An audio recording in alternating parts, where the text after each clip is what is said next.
നമസ്കാരം സാർ. നമസ്കാരം സാർ, ഈ മദ്യനിർമ്മാണശാലയുമായി ബന്ധപ്പെട്ട് മദ്യനിർമ്മാണശാല എന്ന് മലയാളവൽക്കരിച്ച് പറയുന്നത് ഡിസ്റ്റിലറി കമ്പനി വരുന്നത്, അതെ, ബ്രൂവറി കമ്പനി പാലക്കാട് വരുന്നതിനെ സംബന്ധിച്ച് ഇപ്പോൾ ഉണ്ടായിരിക്കുന്ന ഈ വിവാദം ശരിക്കും ഈ പറയുന്ന പോലെ സാറിന് ഈ ദേശത്തെക്കുറിച്ച്, ഈ പ്രദേശത്തെക്കുറിച്ച്, പിന്നെ കൊക്കക്കോള കമ്പനി വന്ന സമയത്ത് ഉണ്ടായ വിവാദങ്ങളിലും ഒക്കെ താങ്കൾ ഒരുപാട് ഇടപെട്ട ഒരു ആളാണ്. അപ്പോൾ മഴവെള്ളം സംഭരിച്ചാണ് അവരിതാ ഇത് ഉണ്ടാക്കാൻ പോകുന്നത്, അല്ലേ? അപ്പോൾ ഇതൊക്കെ കേൾക്കുമ്പോഴേ സാർ, നമ്മളൊക്കെ ഈ കേരളത്തിൽ ജീവിക്കുന്നവരാണ്, നമ്മളോടാണ് ഇതൊക്കെ പറയുന്നത് എന്ന് ഇവർക്കൊരു ചിന്തയുണ്ടോ? അല്ല, പ്രൊപ്പോസ്ഡ് കഞ്ചിക്കോടല്ല, യഥാർത്ഥത്തിൽ എലപ്പുള്ളിയിലാണ്. അതെ, കഞ്ചിക്കോട് ആളുകൾ തെറ്റി പറയുന്നത്. കഞ്ചിക്കോട് ബ്ലോക്കാണ്.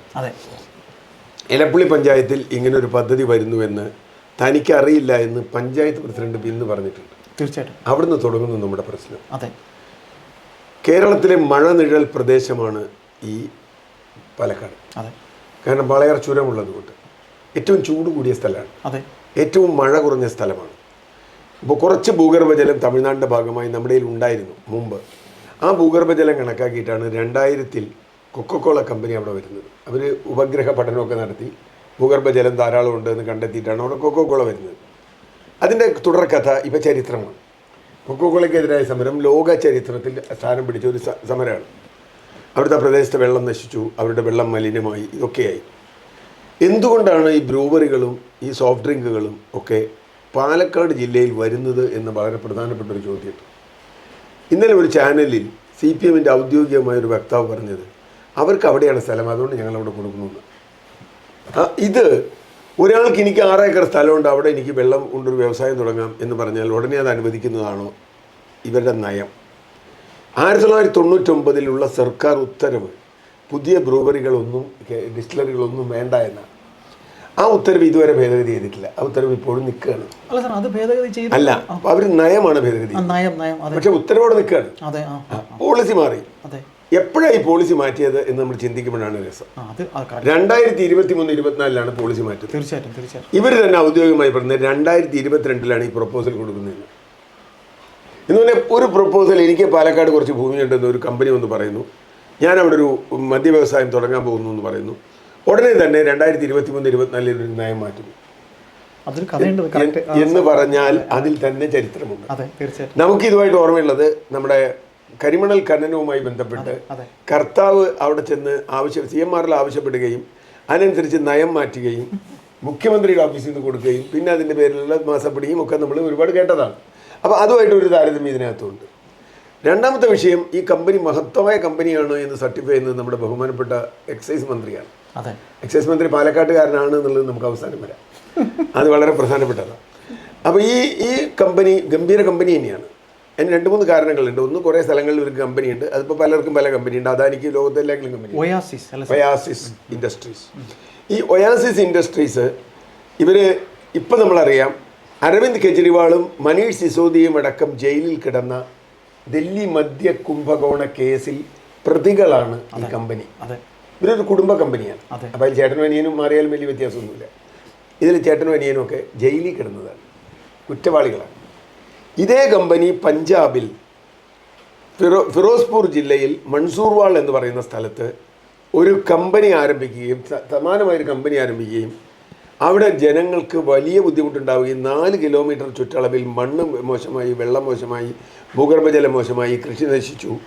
ഇത് വന്നു കഴിഞ്ഞപ്പോൾ വലിയ സമരം വന്നു. ഞാൻ ആ സ്ഥലത്ത് പോയിട്ടുള്ള ആൾ, അതുകൊണ്ടാണ് ഞാനിത് പറയുന്നത്. അവിടെ സമരത്തിന് പോയി. കാരണം കൊക്കക്കോള സമരത്തിൻ്റെ പ്രതിനിധി എന്നുള്ള നിലയ്ക്ക് ഞങ്ങളെയൊക്കെ വിളിക്കുന്നത്. അവിടെ ചെന്ന് ഇതിനെതിരെ സമരം ചെയ്യുകയും 6 മാസം സമരം ചെയ്തതിന് ശേഷം ആ കമ്പനി പൂട്ടുകയും പഞ്ചാബ് മുഖ്യമന്ത്രി പറഞ്ഞ ഒരു കമൻ്റാണ് ഇതിൽ ഏറ്റവും രസം. മണ്ണും വെള്ളവും നശിപ്പിക്കുന്ന ഒരു സ്ഥാപനം ഞങ്ങളുടെ സംസ്ഥാനത്ത് ആവശ്യമില്ല എന്ന് പറഞ്ഞത് പൂട്ടിക്കുകയാണ്. ആ കമ്പനിയാണ് ഇവിടെ വരുന്നത് എന്നതാണ് ഒന്നാമത്തെ കാര്യം. മാത്രമല്ല, ഇനി ഇവർക്ക് അങ്ങനെ കമ്പനി വേണമെന്നുണ്ട്, ഇതിൽ അഴിമതി ഉണ്ടെന്ന് പറയാനുള്ള ഒരു കാരണം ഞാൻ നേരത്തെ പറഞ്ഞ നയംമാറ്റം മാത്രമല്ല, ഇവർക്ക് അങ്ങനെ ഇപ്പോൾ എത്തനോൾ ഇവിടെ ഉണ്ടാക്കണം, കേരളത്തിൽ ഇല്ല എന്നാണ് വാദമെങ്കിൽ ഇവരുടെ കയ്യിലൊരു മില്ല് അവിടെയുണ്ട്, Chittur sugar mill. Chittur sugar mill സർക്കാർ ഏറ്റെടുത്തു. ചിറ്റൂർ ഷുഗർ മില്ലിൽ യന്ത്രസാമഗ്രികളൊക്കെ ഉണ്ട്.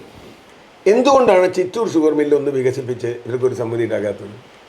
ചിറ്റൂർ ഷുഗർ മിൽ വികസിപ്പിച്ചാൽ ഇതേ സംഗതി ഉണ്ടാക്കാനോ? സർക്കാരിൻ്റെ കമ്പനിയാണ്. അവിടെ ചെയ്താൽ അവിടെ ചെയ്യാത്തതിന് കാരണം അവർക്ക് വെള്ളം കിട്ടുന്നില്ല എന്നുള്ളതാണ്.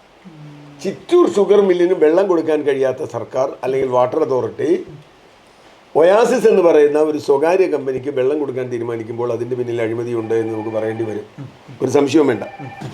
അപ്പോൾ ഈ കമ്പനി വളരെ നല്ല കമ്പനിയാണെന്ന് പറയുമ്പോഴും ഈ കമ്പനിക്ക് ഇത്തരം സൗകര്യങ്ങൾ ചെയ്തു കൊടുക്കുകയും സർക്കാർ കമ്പനിക്ക് കൊടുക്കാതിരിക്കുകയും ചെയ്യുന്നു. മറ്റൊരു പ്രധാന പ്രശ്നം പാലക്കാട് ജില്ലയുടെ പ്രത്യേകമായ പരിസ്ഥിതി ഞാൻ തുടക്കത്തിൽ പറഞ്ഞു, മഴ നിഴൽ പ്രദേശം. ഇവർ പറയുന്നത് മഴവെള്ളം ശേഖരിക്കുമെന്നാണ്. കേരളത്തിലെ ഏറ്റവും മഴ കുറവുള്ള സ്ഥലമാണ് പാലക്കാട് ജില്ല. കൊക്കോകോള കമ്പനിക്ക് വെള്ളം കൊടുക്കുന്നതുമായി നടത്തിയ പഠനത്തിൽ അവിടെ പെയ്യുന്ന മഴ തന്നെ കുറവാണ്.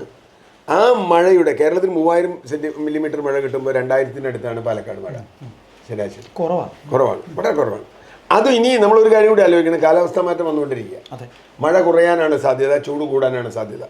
അങ്ങനെ വരുമ്പോൾ അവിടെ മഴ കുറയുകയും എവിടെ നിന്നാണ് ഇവർ മഴവെള്ളം ശേഖരിക്കുന്നത് എന്നുള്ളത് പറയണം. ഞാൻ കണക്കാക്കിയിട്ട് ഒരു ബ്ലോക്കിലെ മുഴുവൻ മഴവെള്ളവും ഒരു തുള്ളി നിലത്ത് വിടാതെ ശേഖരിച്ചാൽ പോലും നിങ്ങൾക്ക് ഈ കമ്പനിക്ക് വേണ്ട വെള്ളം കൊടുക്കാൻ പറ്റില്ല. പിന്നെ എവിടെ നിന്ന് അവർ വെള്ളം കൊടുക്കണേ? അപ്പോൾ അവർ പറഞ്ഞു മലമ്പുഴ ഡാമിൽ നിന്ന് കൊടുക്കുന്നത് അതിഭീകരമായ കൊള്ളയാണത്. കാരണം പാലക്കാട് നഗരമടക്കം പ്രദേശങ്ങളിലെ മുഴുവൻ കുടിവെള്ളവും മലമ്പുഴ ഡാമിൽ നിന്നാണ്. രണ്ടാമത് കർഷകർ ഒരുപാട് പേർ മലമ്പുഴ ഡാമിനെ ആശ്രയിച്ച് നിൽക്കുന്നുണ്ട്, കണ്ണാടി അതുപോലുള്ള പ്രദേശങ്ങളിൽ. അവർക്ക് വെള്ളം കിട്ടില്ല. ഇതെന്താ സംഭവിക്കുക? ഈ കരാർ ഒപ്പിട്ട് വാട്ടർ അതോറിറ്റി ഒപ്പിട്ട് ഇവർ പ്രവർത്തനം ആരംഭിച്ചാൽ ഇവരിൽ നിന്ന് വലിയ തുക കിട്ടും. കാരണം ഇവർക്ക് ഇൻഡസ്ട്രിയൽ റേറ്റിലാണ് കൊടുക്കുക. ഇപ്പം നമുക്ക് 1 ലിറ്ററിന് അല്ലെങ്കിൽ 1000 ലിറ്ററിന് 30 പൈസയോ 40 പൈസയോ ആണെങ്കിൽ അവർക്ക് അത് 4 രൂപ കിട്ടും. അപ്പോൾ വാട്ടർ അതോറിറ്റിയെ സംബന്ധിച്ചിടത്തോളം നാട്ടുകാർക്ക് വെള്ളം കൊടുക്കുന്നതല്ല ലാഭം, വാട്ടർ അതോറിറ്റിക്ക് കൊടുക്കുന്നത് അത് ന്യായമാണ്, സ്വാഭാവികമാണ്. അപ്പോൾ ഇവർക്ക് വെള്ളം കൊടുത്തിട്ട് ബാക്കി വെള്ളം ഉണ്ടെങ്കിലേ കൊടുക്കൂ. അങ്ങനെ വരുമ്പോൾ ഇപ്പോൾ തന്നെ ഈ എലപ്പുള്ളി അടക്കമുള്ള പഞ്ചായത്തിൽ, എലപ്പുള്ളിയിലായാലും പുതുശ്ശേരിയിലായാലും പട്ടാഞ്ചേരിയിലായാലും അല്ലെങ്കിൽ എല്ലാ പഞ്ചായത്തുകളും ആ പ്രദേശത്ത് അവിടെ അറിയാം ഒരു സമരം നടന്നിട്ടുണ്ട്, RBC കനാൽ സമരം. 12000 പേർ ഒരു തെരഞ്ഞെടുപ്പിൽ വോട്ട് ചെയ്യാതിരുന്നിട്ടുണ്ട്. വോട്ടിംഗ് ബഹിഷ്കരിച്ച ഒരു സമരം നടന്നിട്ടുണ്ട് ഈ പ്രദേശത്ത് തന്നെയാണ്. അത്രയും ശക്തമായൊരു ജലപ്രശ്നം നിൽക്കുന്ന സ്ഥലത്ത് വാട്ടർ അതോറിറ്റി ഇവർക്ക് വെള്ളം കൊടുക്കുക എന്ന് പറഞ്ഞാൽ അത് ഒരു കാരണവശാലും അംഗീകരിക്കാൻ പറ്റില്ല. പിന്നെ ഭൂഗർഭജലം എടുക്കില്ല എന്നുള്ളത് MP രാജേഷിൻ്റെ ഔദാര്യമല്ല, കാരണം അവിടെ എടുക്കാനില്ല. ഈ എലപ്പള്ളി പഞ്ചായത്തിൽ 400 കുഴൽക്കിണർ എത്തിയതിൽ 100-ൽ കൂടുതൽ ഇപ്പം തന്നെ ഉപയോഗശൂന്യമായി. അവിടെ 300-ലെ വെള്ളമുണ്ട് കുറച്ചെങ്കിലും, ആ വെള്ളത്തിൻ്റെ ക്വാളിറ്റിയുടെ പ്രശ്നമുണ്ട്. അപ്പം തീർച്ചയായിട്ടും ഇത് ആ പ്രദേശത്തെ സ്വാഭാവികമായി നശിപ്പിക്കുന്നതാണ്. പിന്നെ ഇദ്ദേഹം പറയുന്നത് നമ്മുടെ കാർഷിക വിഭവങ്ങൾക്ക് വില കൂടും, കാർഷിക വിഭവങ്ങൾക്ക് വില കൂടും എന്നുള്ളതൊക്കെ അവിടെ നിൽക്കട്ടെ.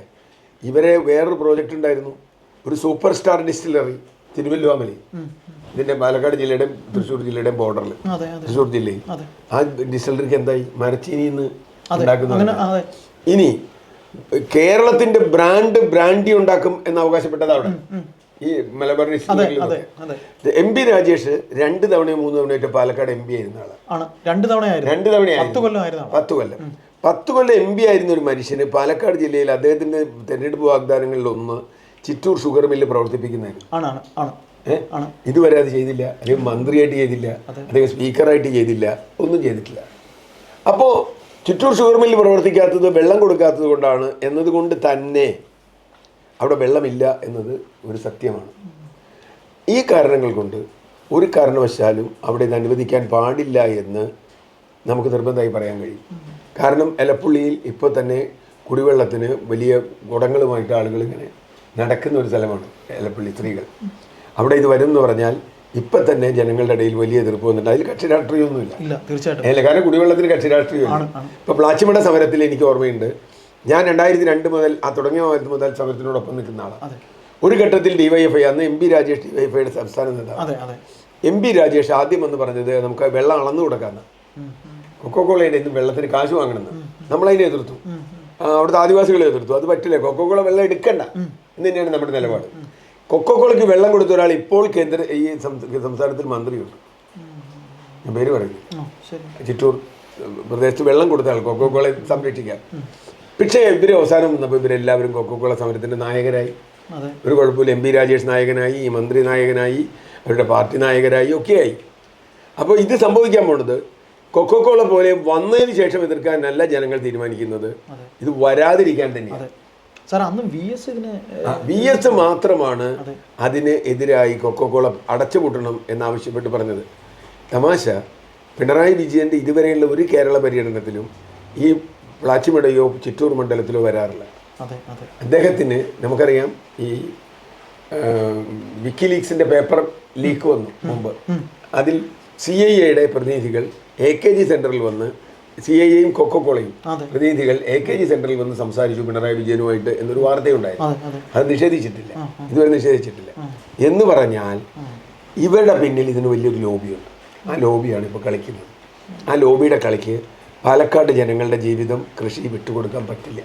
തീർച്ചയായിട്ടും. അപ്പോൾ ഇത് സാർ ഈ പറയുന്ന പോലെ കൊക്കോകോളയിൽ ശരിക്കും അത് കമ്പനി വന്ന ശേഷമാണ് സമരമെങ്കിൽ ഇത് വരാതെ ഉള്ള ഒരു ജനപ്രക്ഷോഭത്തിലേക്ക് തന്നെ പോകും എന്ന് തന്നെയാണ് താങ്കൾക്ക് പറയാനുള്ളത്. തീർച്ചയായിട്ടും അവിടെ കൊണ്ടുവരാൻ പറ്റില്ല.